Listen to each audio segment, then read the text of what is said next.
A special announcement of sorts. Recently I heard of the news of Tom Harpur passing away sometime in February of this year. Beyond being a proponent of the Christ myth theory and the pagan/allegorical roots of Christianity, Tom was a passionate advocate for the reformation of Christianity and all other religions, still under the grips of their orthodoxies.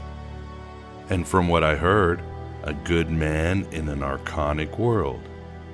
In honor of Tom Harpur's work and life, I've decided to rebroadcast an interview we did some years ago, based on his book, Turning Water into Wine, which I entitled Saving Christianity. You won't find this interview anywhere except at our archive of past shows. Until now. And with the help of Vans, we did some needed audio improvements. This episode will be available to both members and general listeners in all channels, as I feel Tom's message should not be forgotten. So here it is, my beloved truth seekers. May your journey of incarnations go well, Tom, and you leave a richer world with more light sparks because of your ideas and passion. Godspeed. Thank you, and until we meet again at another manifestation of glorious Alexandria.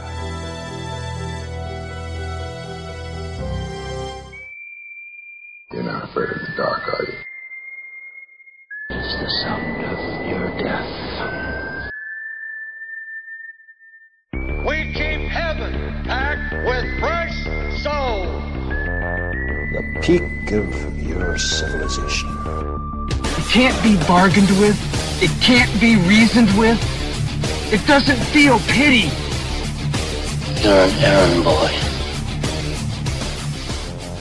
Happy heresies, my beloved truth seekers, broadcasting from the virtual Alexandria, not truly a place but a state of existence between the realms of the luminaries of light-filled oneness and the world of forms.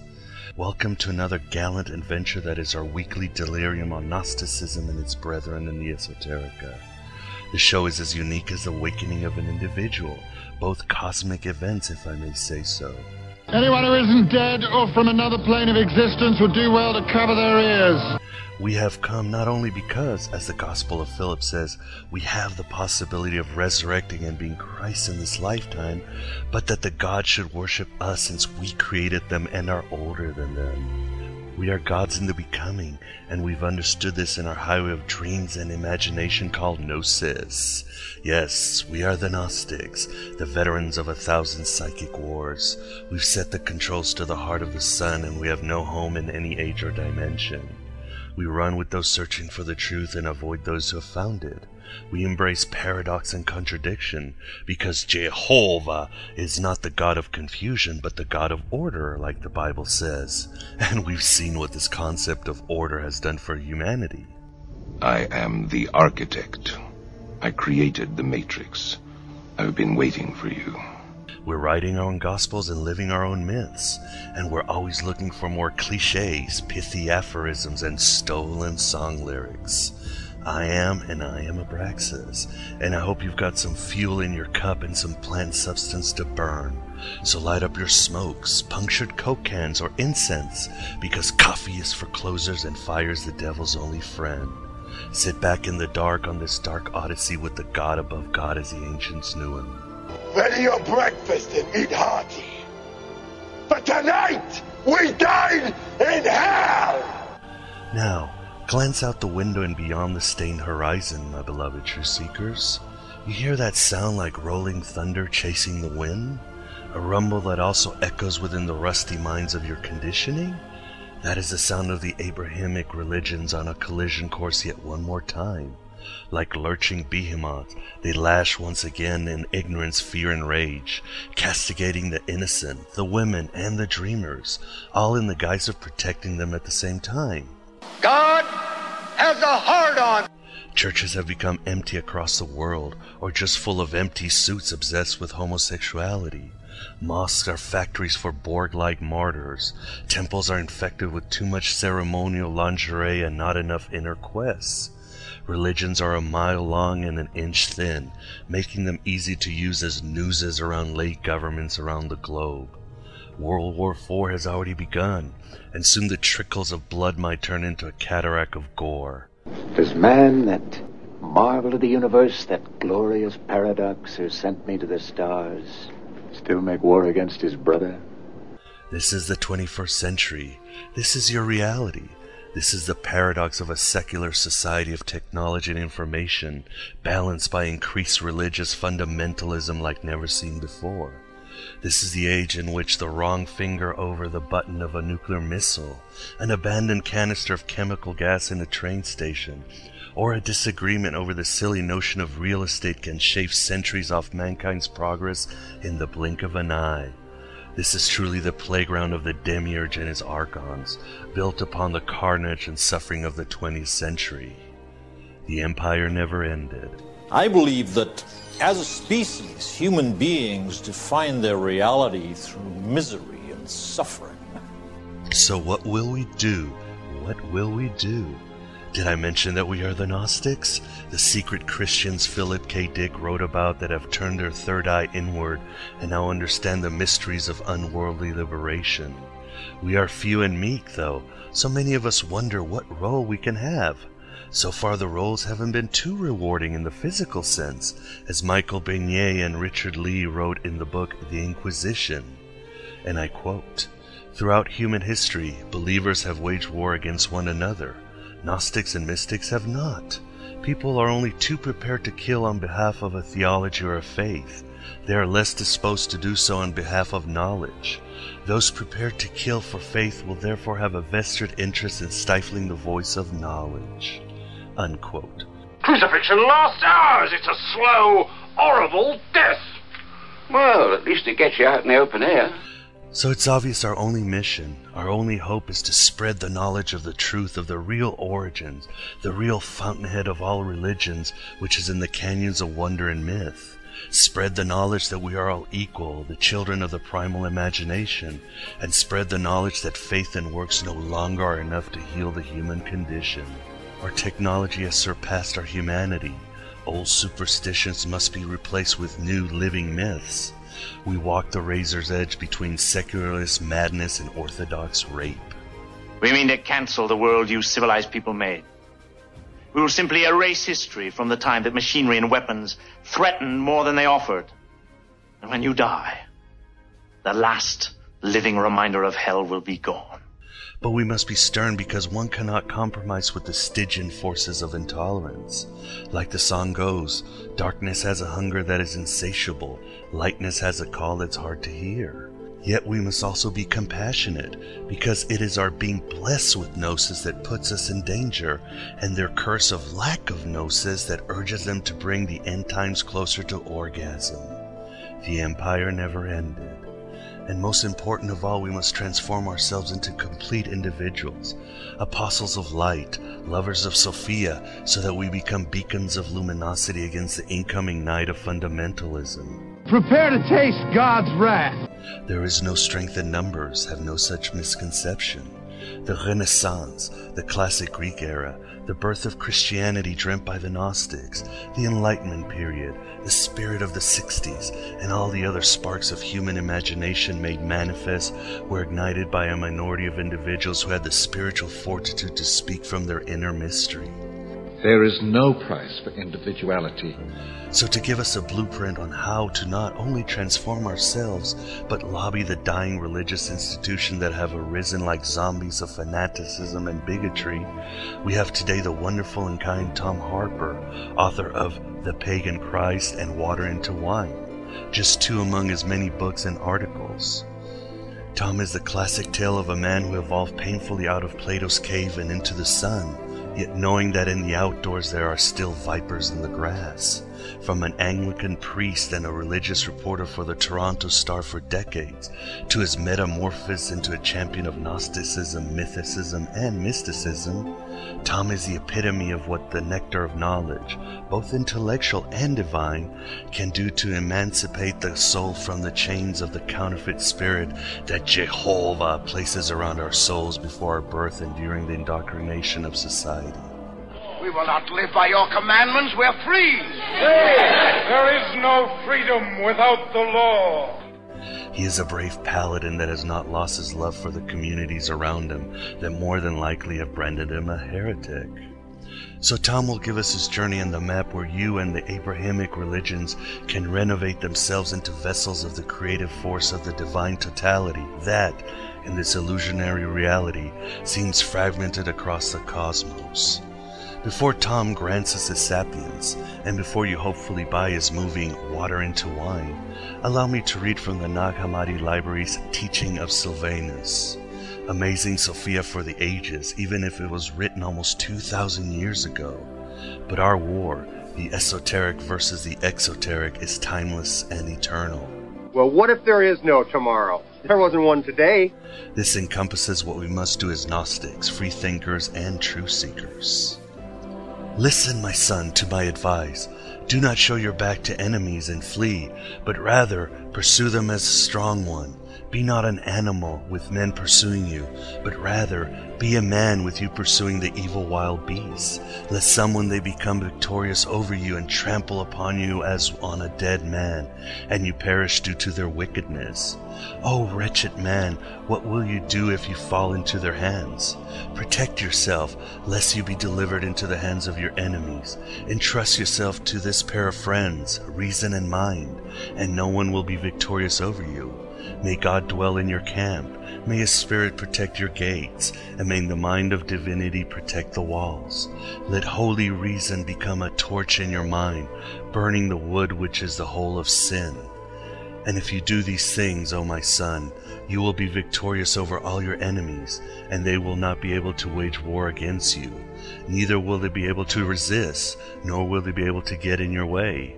For if you find these, you will despise them as deniers of truth. They will speak to you, cajoling you and enticing you, not because they are afraid of you, but because they are afraid of those who dwell within you, namely, the guardians of the divinity and the teaching. And the rest of the teachings of Sylvanus is just as poignant, my beloved true seekers.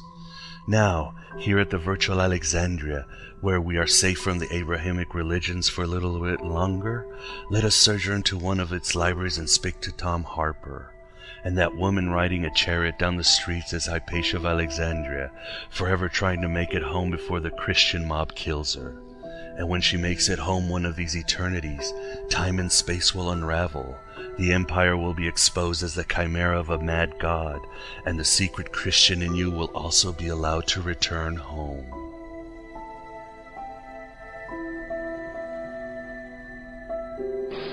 There's a conflict in every human heart between the rational and the irrational, between good and evil. And good does not always triumph. Sometimes the dark side overcomes what Lincoln called the better angels of our nature.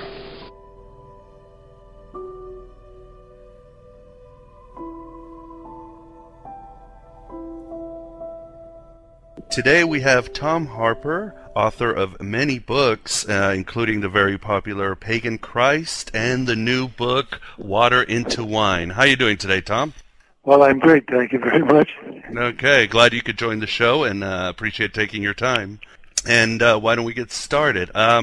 Why did you decide to write the sequel to the very, like I said, the very popular Pagan Christ?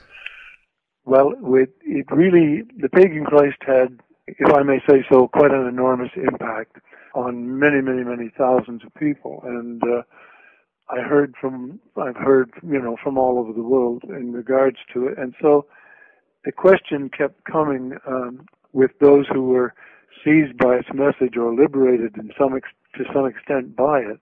The question kept coming, give us more, or where do we go from here? How can we now see the implications of this for a meaningful interpretation of our faith?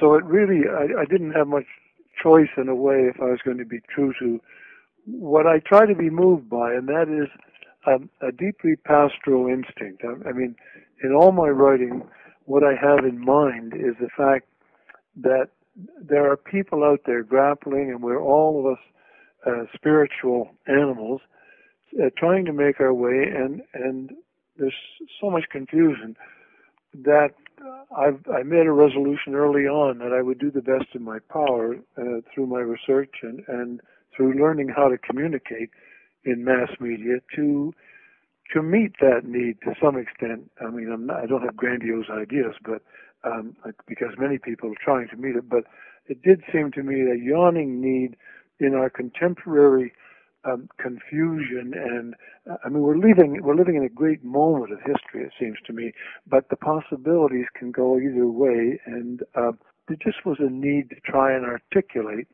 as well as one could a meaningful faith. And so I thought, coming out of the pagan Christ, which for many people was like a hammer blow to the head in a sense, it shocked them out of a kind of complacency. But at the same time, it was liberating, and they wanted fresh direction. So it's an attempt to say, okay, this is where I think we go from here. And so the natural place to turn is, to me, was the body that has come down and shaped Western civilization, known as the Four Gospels. It seemed to me that in the again to cite the confusion of today, that it was very difficult for the ordinary person to pick up these documents and read them and make any sense out of them whatsoever, because they seem to be, first of all, they're written in such a different kind of setting and with such a different worldview and so on, and namely pastoral and rural rather than the urbanized setting familiar to most of us. The fact that they deal with an apparent wonder worker who goes around casting out demons, mainly in the book of Mark. I mean, that's the main function of Jesus' healing ministry is exorcisms. So it seemed to me that these pose a mighty question as to what on earth is this all about, and has it any relevance to the quest for a meaningful spirituality today? And Tom, why exactly did you entitle it Water to Wine? Well, water into wine, according to the fourth gospel, which is the most mystical gospel, that's John's gospel. According to that gospel, there were 7 great signs. Now, this is just a system, a schema that he sets out. There are 7 great signs that mark the ministry of Jesus according to the fourth gospel. And the first one is the miracle at Cana of Galilee, where he turns a huge quantity of water that was symbolically going to be used for Jewish purification before meals or whatever, and he turns it into excellent wine, so much so that the host of the meal says, "You've kept the best wine till the last." That seemed to me the most powerful way, knowing what I do about how the ancients posed their religious truth, and this is what partly was the burden of the pagan Christ, the importance of myth and allegory and symbol. So I realized that here we have this powerful symbolic act. It isn't about, a Houdini or a magician, David Copperfield, or somebody like that, working that kind of a wonder, but that its inner meaning was transforming something as normal and natural and as flat as water into the effervescent fermentation that creates the divine mania that Plato talks about.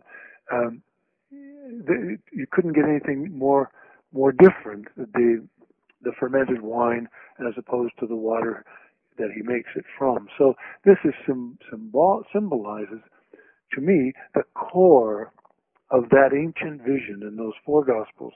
The core of it is of transformation, that they had seen a vision of truth that was transformative. Transformative in the sense of totally reintegrating the internal psyche of the persons involved and their relationship, not only with each other, but with the world around them. I used that title then to signify That's what I think religion is really all about at its core. It's about transformation. If it's not about transformation, then forget it, because we don't need it. We have all kinds of other therapies and isms and so on that we can take. And why do you think, even in this age of information and secularism, it's so hard for Christians to let go of the literalism of the Bible? Well, we, as a culture, we're sadly lacking in imagination in general, and in spiritual imagination in particular. Modern science, in a way, has disenchanted the world, the cosmos, in a way that wasn't the case in earlier times, or still today among primal peoples.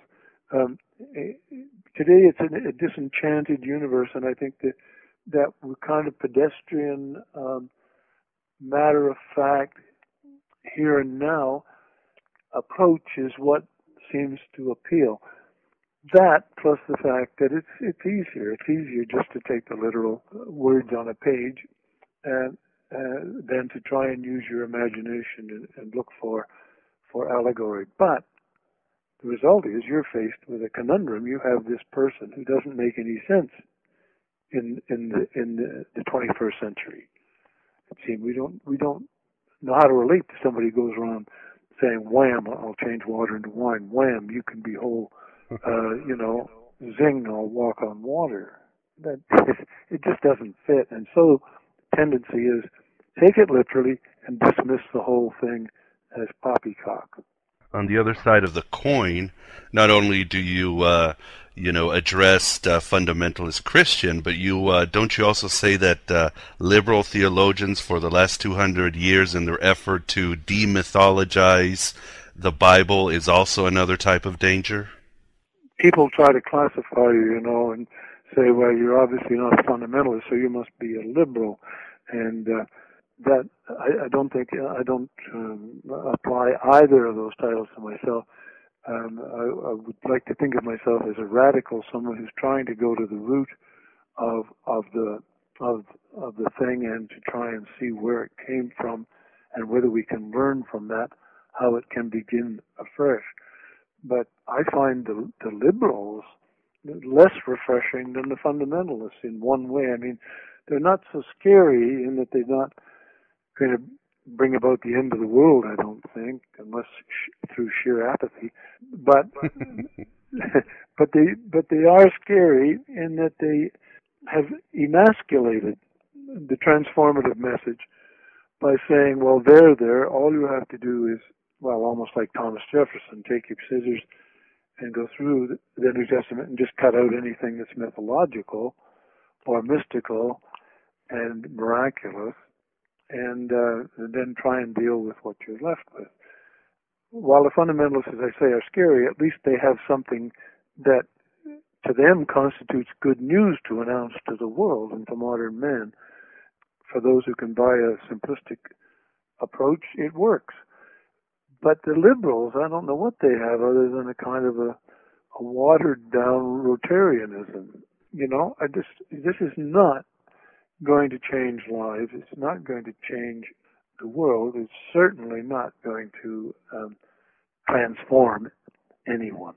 So I think, as I've said in the book, we need a new approach, which is I call remythologizing. Remythologize means let's understand what the function of myth was and what it is, too. I mean, everybody's acting as though they don't have any myths in their life, and everybody at the same time is living by myth, even though they don't acknowledge them, But instead of saying let's get rid of all of that, let's let them have their power.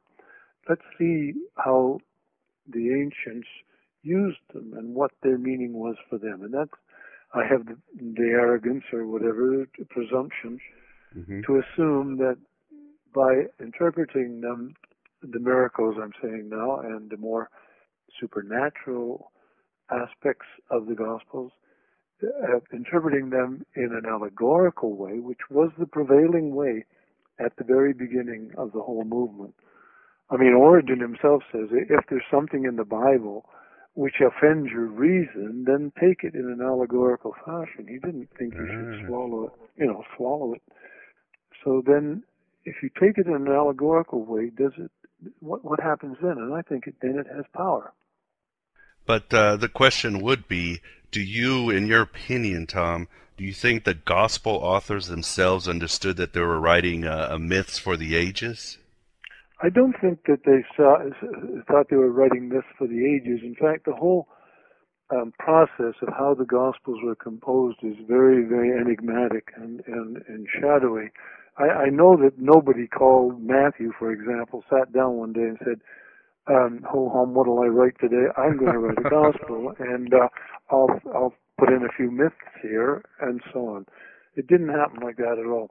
It emerged from a number of different stimuli, but at some point, and let's call him Mark, just for the sake of convenience, there was someone who sat down and said, look, we're surrounded in our culture by all these different mystery religions and myths of dying and rising Redeemer gods and saviors.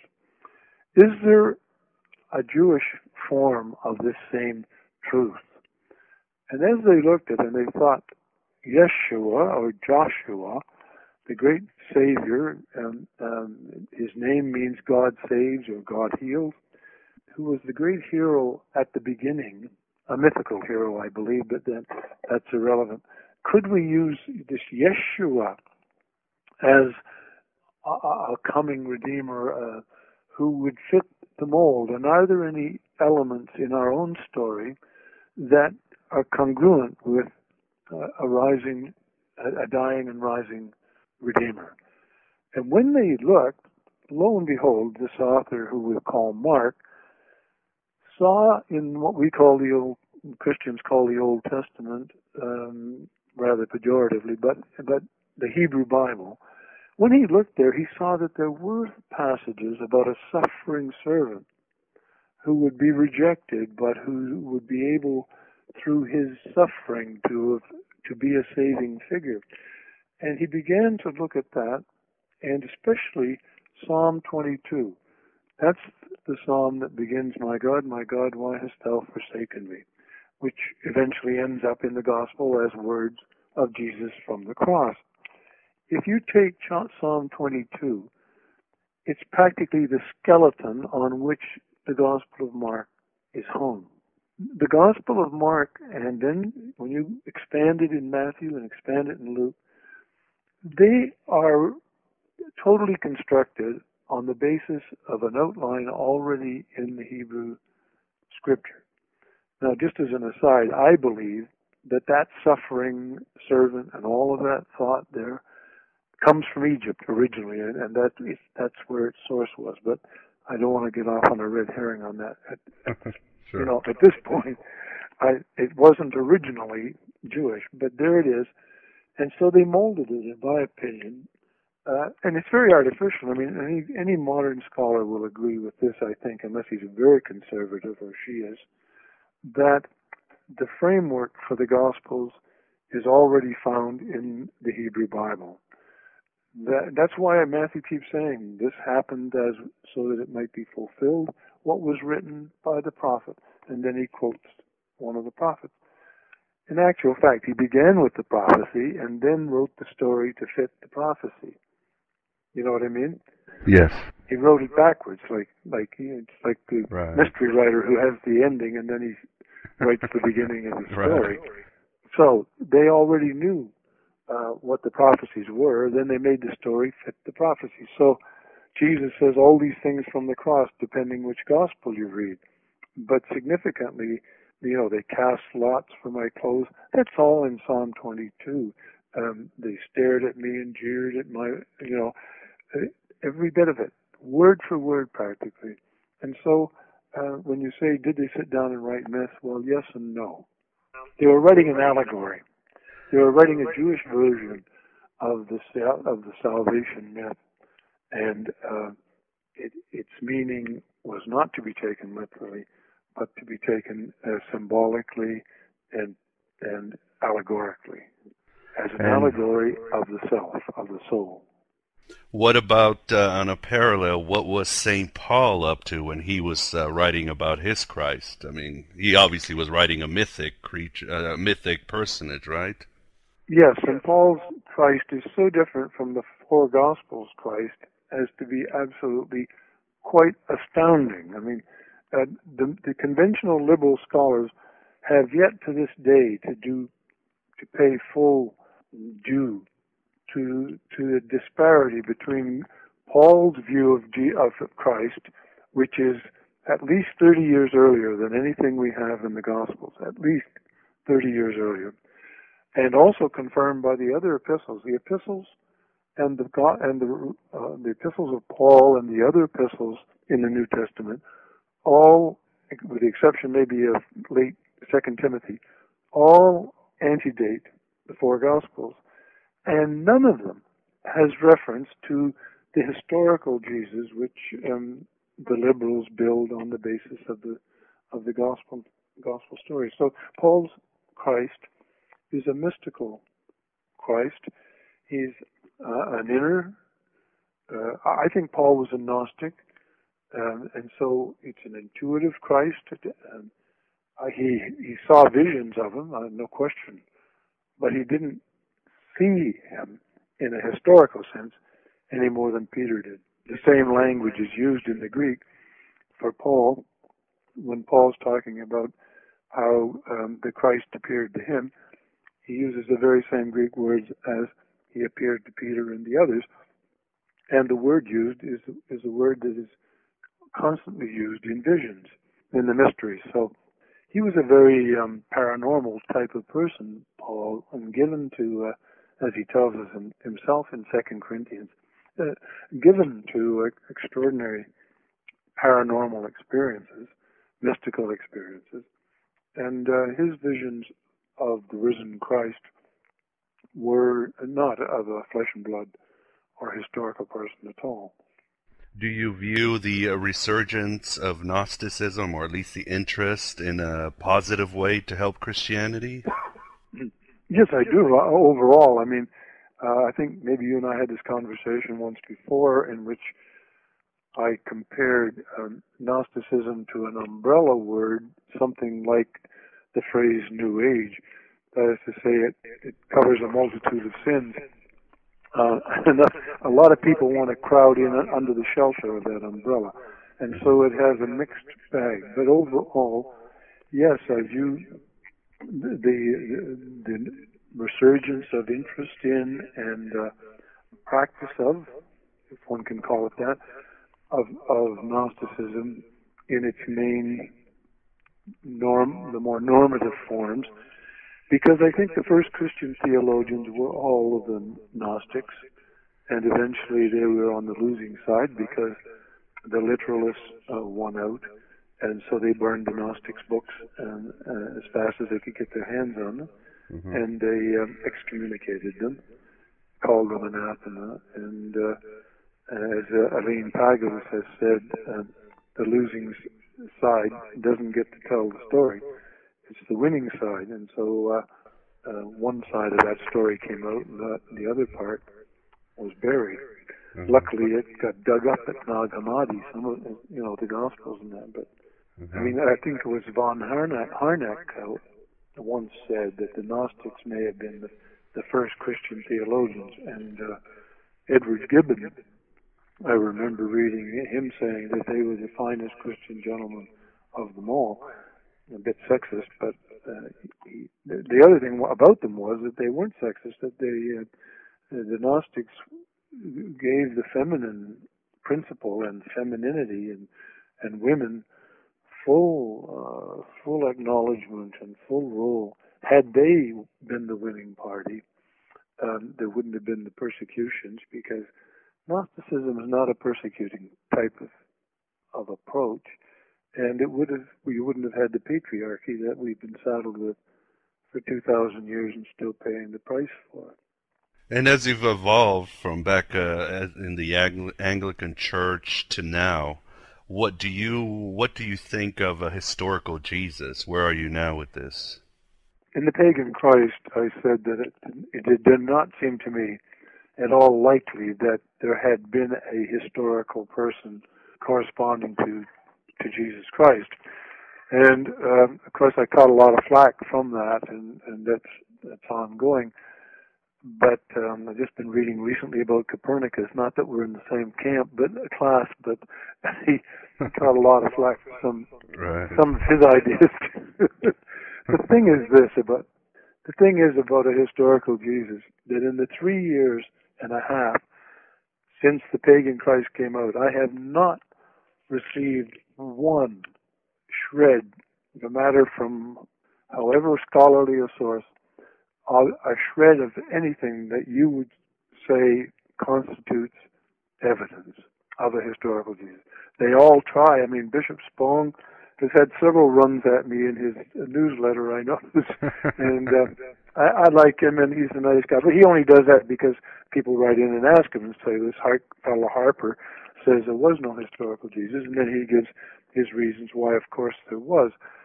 But they're very, very unconvincing. I mean, the strongest he seems to be able to get is that it's counterintuitive.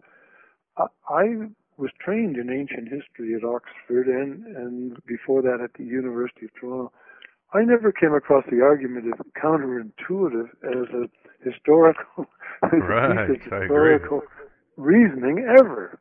And so to me, it's you know, Richard Dawkins is right when he formulated the idea of a meme. You know, a meme.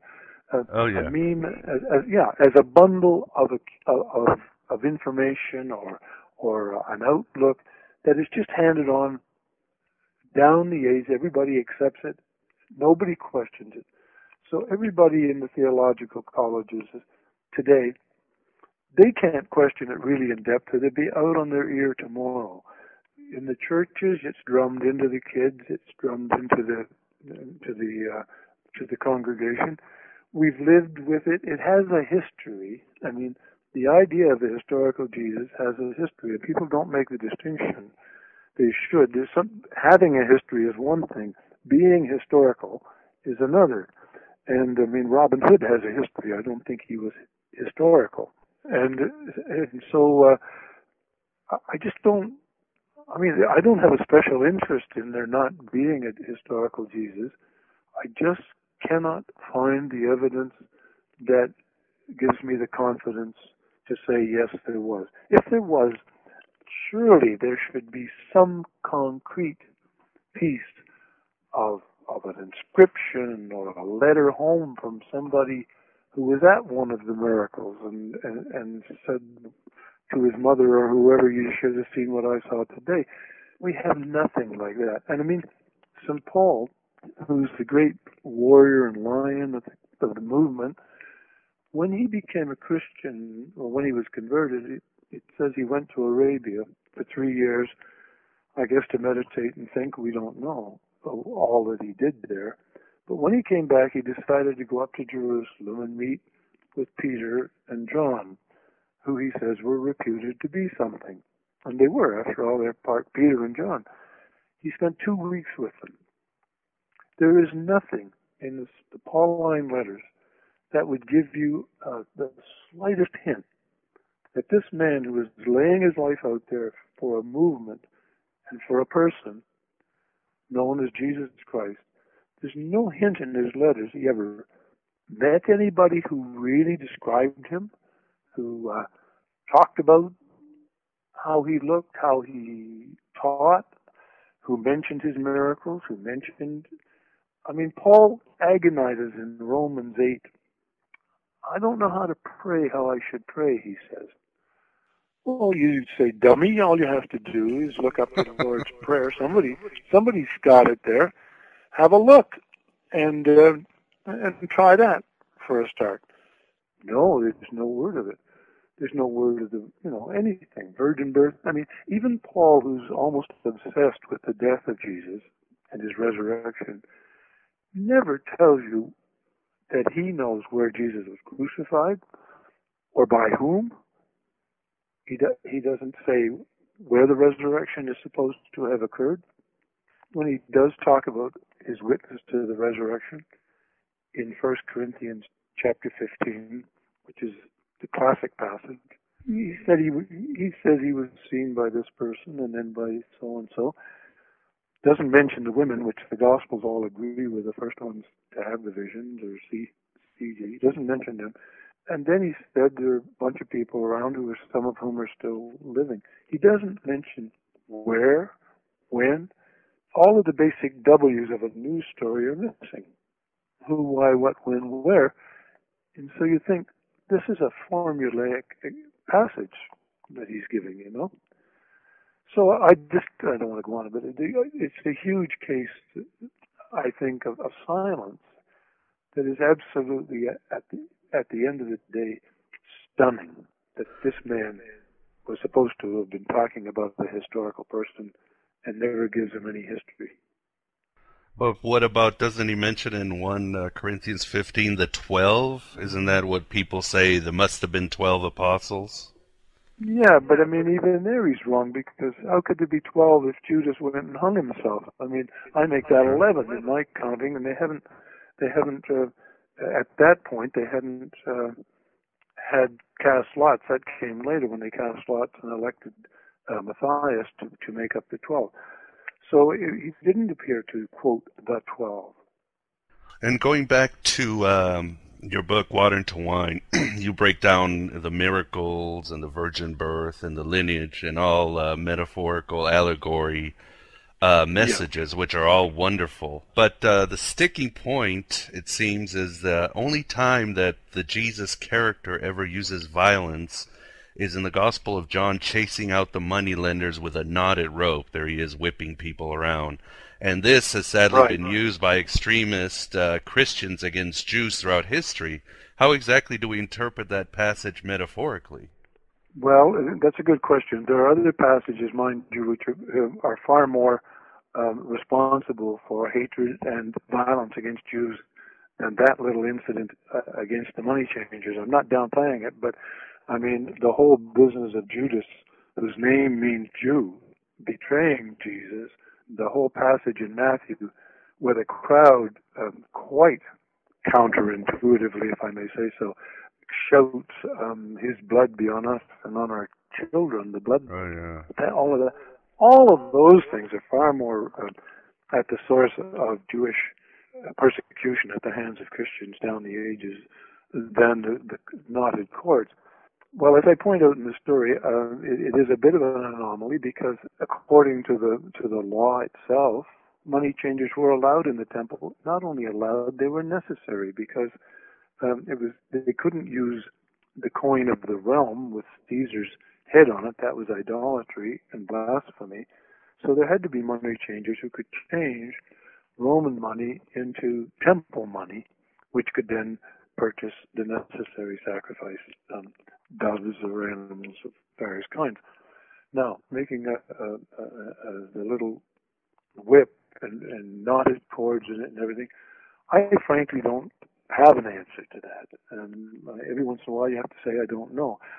I don't know, and I know, but I do know it has been seized upon, and not so much by anti-Semitic people, but just by people who say Christianity should be a much more muscular thing, and violence is sometimes necessary, whether it's George Bush's war or whatever, you know, that kind of thing. And so it has been used that way. I just think that the author, if I was asked for an opinion, you are asking me for an opinion, that the author was so keen to show the prophecy being fulfilled about the zeal of thine house has consumed him, that he got a little carried away with the thing. It doesn't say he actually hit them. It says he drove them, but I don't know whether we're meant to take it that he actually is supposed to. But since I don't take it literally, and I can't find a metaphorical use, a real metaphor, other than it's a metaphor for extreme, as I say, zeal or righteousness for the house of the Lord. It happens to have been misplaced, if I'm right, and the money was needed to be changed anyway. And what is your take on all the apocalyptical hoopla we have in modern Christianity? How do we get around that? This is a dreadful, dreadful misunderstanding. I mean, if you look at the Gnostic God, we were talking about Gnosticism earlier, The Gnostic Gospels have, of course, the Gospel of Thomas, the Gospel of Thomas. The Gospel of Thomas is probably prototypical gospel in the sense that it doesn't have any resurrection. Well, it doesn't have any crucifixion, no resurrection, and no apocalyptic material at all. It has transformative kind of wisdom in it, but the apocalyptic note is missing. I regard it as a great misfortune that it crept into the Gospels. It's not original. All of that material that is put in the mouth of Jesus is from material that was around at the time. They were living in a time when they didn't know how the Messiah would come or how the end would come. And so apocalyptic was one very popular form, as we know, of trying to say, well, God's going to whip the tar out of them all, and that'll be it. Let me put it this way. I think that the modern evangelicals, with their literalism, and especially in the case of apocalyptic literature, they've run amok. They've taken this and they have, first of all, they've misunderstood the passages, because almost every passage when it comes in the gospel is prefaced by some remark or another saying, such and such will not have happened before all of this will come to pass. I mean, Jesus sends out the 70 and tells them that they're going to go through various villages and that. They won't have gone through all these villages before the Son of Man will come in his power. Even in the book of Revelation, it begins by saying, behold, I come quickly. Everything there was thought of as happening tomorrow, not 2,000 years, down. The whole idea that these passages somehow are prophetic of something that is happening now in our own time in the Middle East is so unbelievably ridiculous. It's such a forcing of the meaning, but it's dangerous, as you know, because this guy Hagee, is it? Yeah, I've forgotten his first name, but he's Jews and Christians for Israel. What's his first name? John Hagee, yeah, Hagee. Christians for Israel, they are lobbying the Pentagon, lobbying Bush, lobbying everybody against any concessions to the Palestinians, against any giving back of settlement territory in the so-called, quote, promised land. They are a menace. I mean, they really want to tear down the Al-Aqsa Mosque and rebuild the temple. I mean, this would be the third temple. Why? In order that it will fulfill all the conditions and Messiah can come. Unfortunately, there are apocalyptic Jews in Israel and in the United States who share that same vision from their own point of view. They want to see the third temple built because they say it's necessary to be built before Messiah can come and usher in the Messianic age. And so these two forces, from quite different motivations, have joined their forces, and they are lobbying somebody with his trigger on a nuclear button to try and bring about, precipitate end times in the Middle East. So it's frightfully dangerous for all of us, I think. Yeah, now we have also apocalyptic Muslims, like in Iran, so it's it's scary. The Iranian Muslims are scary. Why? Well, for a lot of reasons, but particularly because they too are expecting the hidden imam, the Mahdi, as they call him, M-A-H-D-I or M-A-D-H-I, Mahdi. The hidden imam will come forth, and this guy Ahmadinejad, whose name I can't pronounce, Ahmadinejad, he firmly believes that the hidden imam, or their Muslim Messiah, which is a Shia Messiah, is about to appear and usher in the end. So you've got Muslims and Jews and Christians all gone wacky on the same terrible issue, So I think it's just the real risk of a self-fulfilling prophecy. Yeah, so that's where literalism, where it really, it's no longer a light matter. It's something terribly serious. Bringing in the 800-pound gorilla of Christianity, and that is the blood atonement sacrifice. How do you view it these days, obviously once you believed it, and how can we better interpret it? Yes, well, the blood atonement, I mean, it makes, I did accept it one time because I accepted the whole thing as it was taught to me. But on reflection, of course, it made absolutely less and less sense all the time. I do not honestly see how any creature, however perfect, however divine, by dying can somehow, by appease his, the whole thing, who's he appeasing? Appeasing his own father. This doesn't make much sense. And then how does that absolve the whole world of its sins? It's a total misunderstanding. The idea of the dying God, and all the ancient gods were in some way or another cut up or mutilated. I mean, Attis, I think, was it Attis who had his testicles removed? I don't know. Yeah, that's him, yeah. Yeah, Osiris was cut into 14 pieces. Prometheus was chained to the rock. And I could go on and on. Dying is part of what ancient gods do. If I'm right, and we need to see the esoteric or the inner or and this is where the Gnostics would have been. This is the way they would have approached it. What is the allegorical or symbolical meaning of this? And it is that the divine gives itself for the sake of humanity, for the sake of the universe, but for humanity in this case. And the dying is simply the pouring out of divinity. I think that wasn't Plato, a disciple of Plato, one of the Neoplatonists, who said the gods distribute divinity. And that's what he meant. He meant that my argument is that each of us is blessed by a spark of the divine, whether we're Jewish, Muslim, whoever we are. We have what we Christians would call the Christ within, but others call it by a different name. That giving of the divine life is the outpouring of God's own inner being.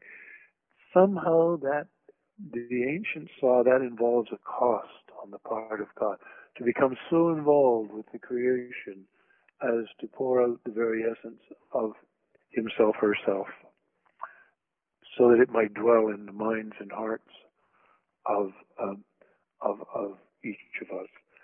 And that's costly, and we remember that, and I think that's what the sacrifice of Calvary is meant to signify. Ending things, you give some advice. Some of it is a little bit scary, but telling what advice would you give to Gnostics and mystic Christians? What can they do in their part to help transform Christianity? I know you actually tell people to go to churches and try to give them to confront the ministry. Yeah, they've been reporting back to me with mixed results. Oh, I'm sure. At least they're alive.